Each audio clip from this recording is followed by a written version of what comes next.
नमस्कार मंडळी, मी पुष्कर श्रोत्री.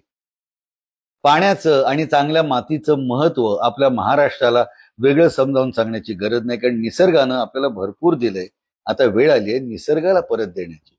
म्हणूनच जलसंधारण दिनाच्या निमित्तानं महाराष्ट्र शासनाच्या मृद व जलसंधारण विभागातर्फे 21 ऑगस्टला सकाळी 6 वाजता एक महा वॉकॅथॉन आयोजित केली आहे.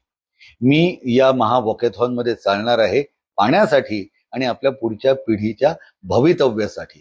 तुम्ही सुद्धा हा QR कोड स्कॅन करा आणि या महा वॉकॅथॉन मध्ये आपली नोंदणी नक्की करा. शिवाय आपल्या तरुण मित्रांसाठी रील चॅलेंज सुद्धा आहे, तेव्हा शासनाचे QR कोड स्कॅन करा आणि या सहभागी व्हा. तेव्हा भेटूया 21 ऑगस्टला सकाळी 6 वाजता महा वॉकॅथॉन मध्ये. जय महाराष्ट्र.